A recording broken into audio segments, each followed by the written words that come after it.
बिस्मिल्लाहिर्रहमानिर्रहीम नहमदुहु व नुसल्ली व नुसल्लिमु अला रसूलिहिल करीम अम्मा बाद। अज़ीज़ नाज़रीन, आज की हदीस सुन लीजिए।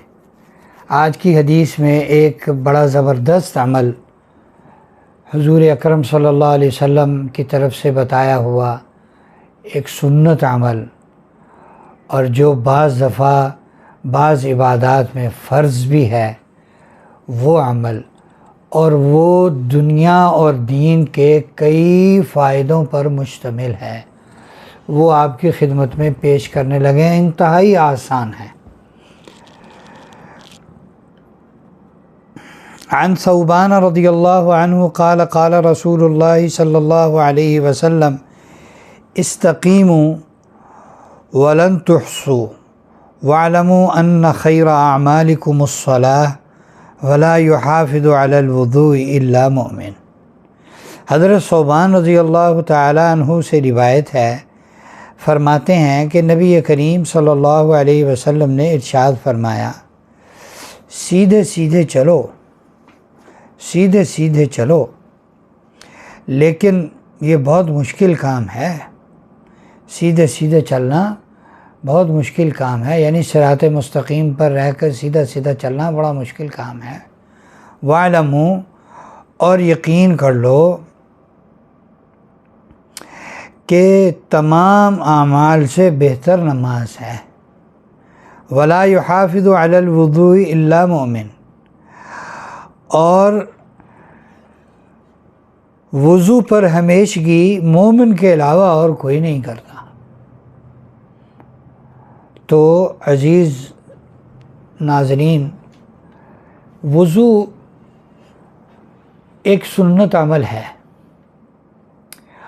और वज़ू नमाज के लिए फ़र्ज़ है, और भी इबादत के लिए वज़ू फ़र्ज़ है। उसके बग़ैर इबादत मुकम्मल नहीं होती।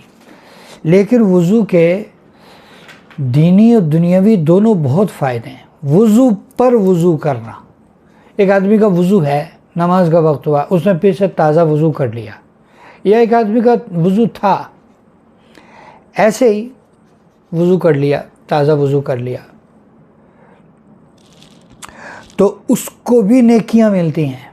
वज़ू पर वज़ू करने से भी नेकियां मिलती हैं, और वज़ू करने से गुनाह मुआफ़ होते हैं। वज़ू करते हुए आप जिस उज़्व को धोएंगे उस उज़्व से वो जो गुनाह सादिर हुए सब माफ़ हो जाएंगे। और अगर वज़ू के दरमियान की दुआ भी पढ़ ली तो अल्लाहुम्मा ग़फ़िरली ज़म्बी ववस्सिअली फ़ी दारी व बारिक ली फ़ी रिज़्क़ी अल्लाहुम्मा इजअलनी मिनत तव्वाबीन वजअलनी मिनल मुतत्ताहिरीन, तो शायद नहीं बल्कि यकीनन अगर इस्तेहज़ार के साथ पढ़ी है, तौबा की इस्तेहज़ार के साथ, तो कबीरा गुनाह भी माफ़ हो जाएंगे।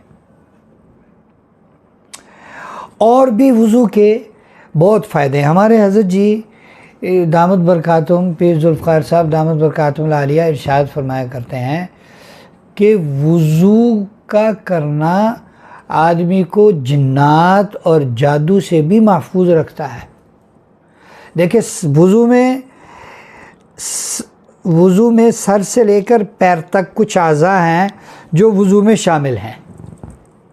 सर से लेकर पैर तक कुछ आमाल हैं, कुछ आज़ा हैं जो धोने में शामिल हैं। तो पूरा जिस्म उस चंद आज़ा के ज़रिए से जादू और जिन्नात से महफूज रहता है। आदमी पाक साफ़ रहता है तो जिन्नात और शयातीन उसके करीब नहीं भटकते। और जो वज़ू के फ़ायदे हैं, एक किताब में लिखा हुआ था, बल्कि हमने पढ़ा कि रिज़्क़ के 16 दरवाज़े हैं। रिज़्क़ के 16 दरवाज़े हैं। ये वज़ू का दुनियावी फ़ायदा है। वज़ू का दुनियावी फ़ायदा कि वज़ू के रिज़्क़ के 16 दरवाज़े हैं।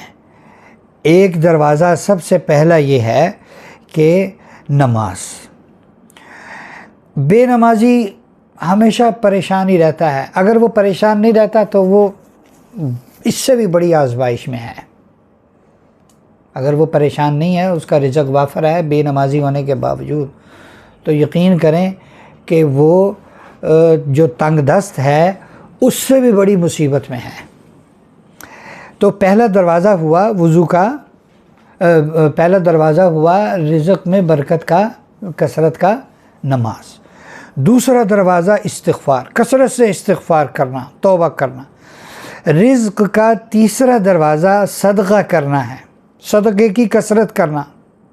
उलट है, सदका लोग कहते हैं सदका करेंगे माल कम होगा, अल्लाह ताला कह रहे हैं रिज़्क़ ज़्यादा होगा, माल ज़्यादा होगा। चौथा दरवाज़ा रिज़्क़ का तक़वा है, तक़वा इख्तियार करना, अल्लाह से डरना, गुनाहों से दूर रहना। पाँचवा दरवाज़ा रिज़्क़ की कसरत का नफली इबादत हैं, नफली इबादत कर, नवाफिल पढ़ना, नफली रोज़े रखना, ज़िक्र अस्कार करना। ये छठा दरवाज़ा रिज़्क़ का हज और उम्र की कसरत करना। हदीस में आता है हज और उम्रा बार बार करना गुनाहों और तंग दस्ती को इस तरह दूर कर देते हैं जिस तरह आग में सोने चांदी को पकाया जाए तो वो उससे गंदगी निकाल देते हैं और सोने चांदी में चमक पैदा हो जाती है। आग में तो लोहे को भी पकाएं तो उसमें चमक पैदा हो जाती है। तो लगातार हज और उम्रे करना, कसरत से हज और उम्रा करना। सातवां दरवाज़ा रिज़्क़ की कसरत का रिश्तेदारों के साथ हुस्न सलूक करना, जिसको आज हम नेकी नहीं समझते। और ये भी ज़हन में रखिए कि हदीस पाक में आता है, अल्लाह के नबी के इरशाद का मफ़हूम है कि वो नेकियां जिनका सवाब और अजर अल्लाह बहुत जल्दी दुनिया में अता फरमाते थे, दुनिया में भी और आखिरत में भी, उनमें सिला रहमी है। रिश्तेदारों के साथ अच्छा सलूक करना। और आठवां दरवाज़ा रिज़्क़ का कमज़ोरों के साथ खैर खाही करना, कमज़ोर लोगों के साथ, कमज़ोर रिश्तेदार हैं, कमज़ोर दोस्त अहबाब हैं, क्राइसिस में आए हुए हैं, हालात के शिकंजे में वो फंसे हुए हैं बेचारे, उनके साथ अच्छा मामला करना। ये आठवां दरवाज़ा। नौवां दरवाज़ा रिज़्क़ की कसरत का अल्लाह पर तवक्कुल करना, अल्लाह पालेंगे, अल्लाह ज़रूरत पूरी करेंगे, कोई परेशानी की बात नहीं। और 10वां दरवाज़ा रिज़्क़ की कसरत का अल्लाह का शुक्र अदा करना, कसरत से शुक्र, कसरत से शुक्र। इतना सा भी मिले, ढेर सारा शुक्र, थोड़ा मिले, ज़्यादा शुक्र। शुक्र के बोल, शुक्र के बोल अल्लाह को बहुत पसंद हैं। अल्लाह का वादा है लइन शकरतुम लाज़ीदन्नकुम, तुम शुक्र करोगे मैं ज़रूर बढ़ाऊँगा। लाज़ीदन्नकुम, ये ग्रामर के एतबार से इसमें इतनी ताकीद है, ताकीद से ये लफ्ज़ शुरू हो रहा है, ताकीद पर ख़त्म हो रहा है। ज़रूर भी ज़रूर बढ़ाऊँगा, यानी शुक्र पर नेमत बढ़ने के अलावा और कोई चारा नहीं है, नेमत बढ़ेगी, शुक्र करो। 11वां दरवाज़ा रिज़्क़ की कसरत का ये है घर में मुस्कुराकर दाखिल होना। ले जी, ये सबसे मुश्किल काम आ गया। हुजूर की सुन्नत भी है। आपने एक हदीस में आता है, आपने इरशाद फरमाया कि अल्लाह ताला फरमाते हैं जो शख्स घर में मुस्कुराकर दाखिल हो और सलाम करे मैं उसका रिज़्क़ बढ़ा दूँगा। माशाअल्लाह हम घर में दाखिल होते हैं तो सारे दिन में जिन से हमारी मुँह मारी हुई होती है वो सब घर के दरवाज़े पर आकर हमारे दिमाग में आ जाती है और उसका जो असर है वो हमारे मुंह पर आ जाता है और जनाब हमारे मुंह पर माशाल्लाह 12 नहीं 12:15 बज जाते हैं और घर में ऐसा थोबड़ा लेकर दाखिल होते हैं कि बीवी बच्चे भी दाएं बाएं हो जाते हैं कि बस करनी कतराओ मियाँ साहब से। मियाँ साहब लगता आज फिर किसी ने धोया है शायद, तो घर में दाखिल होना सुन्नत तरीक़ा यह है मुस्कुरा कर दाखिल हो, और फिर मुस्कुरा कर दाखिल होने से रिज़्क़ भी बढ़ता है। करके देखें यार, करके देखें, फिर राह पे जाने थे वहाँ पे जाने, बग़ैर करे तो नहीं ना पता लगता, करके देखें फिर पता लगेगा कि ये काम कितना बाबरकत है, इससे कितनी रिज़्क़ में बरकत और कसरत होती है। 12वां दरवाज़ा रिज़्क़ का माँ बाप की फरमाबरदारी का है। माँ बाप की फरमाबरदारी करने वाला तो तंग दस्त नहीं होता। माँ बाप की इताअत, माँ बाप की खिदमत, माँ बाप के लिए बिस्तरे बिछने वाला, माँ बाप की खिदमत करने वाला, ख़र्च करने वाला, उनके साथ सिला रहमी करने वाला, उनकी खिदमत करने वाला, वो तो कभी भी तंग दस्त नहीं होता। और जनाब 13वां दरवाज़ा रिज़्क़ का वो है हर वक्त बावुज़ू रहना, हर वक्त बावुज़ू रहना। और ये बहुत सारे लोगों का मुजर्रब अमल है।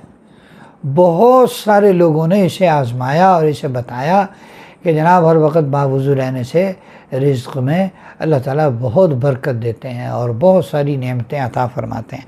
14वां दरवाज़ा रिज़्क़ में बरकत और कसरत का चाश्त की नमाज़ पढ़ना है, जो इशराक के तकरीबन 1 घंटे के बाद होती है। चाश्त की नमाज़ पढ़ना हदीस के अंदर है, आप सल्लल्लाहु अलैहि वसल्लम के इरशाद का मफ़हूम है, चाश्त की नमाज रिज़्क़ को खींचती है और तंगदस्ती को भगा देती है। तो इसका एहतमाम करना। 15वां दरवाज़ा रिज़्क़ की कसरत का सूरा वाक़या रोज़ाना पढ़ना, मगरिब के बाद सूरा वाक़या रोज़ाना पढ़ना। और 16वां दरवाज़ा रिज़्क़ का नाज़रीन वो है अल्लाह रब्बुल इज़्ज़त से मांगना। हर चीज़ अल्लाह से मांगना, हर ज़रूरत अल्लाह से मांगना। हाँ जी, और देखें ज़रूरत पैदा करने वाले कौन है? अल्लाह। तो अपनी ज़रूरत अल्लाह के सामने बयान की, या अल्लाह ये ज़रूरत तूने भेजी है, अल्लाह ज़रूरत को पूरा फरमा। तो उम्मीद है कि आपको ये अमल करने का शौक़ पैदा हुआ होगा। अल्लाह रब्बुल इज़्ज़त हमें हमेशा बावुज़ू रहने की तौफ़ीक़ नसीब फ़रमाएँ।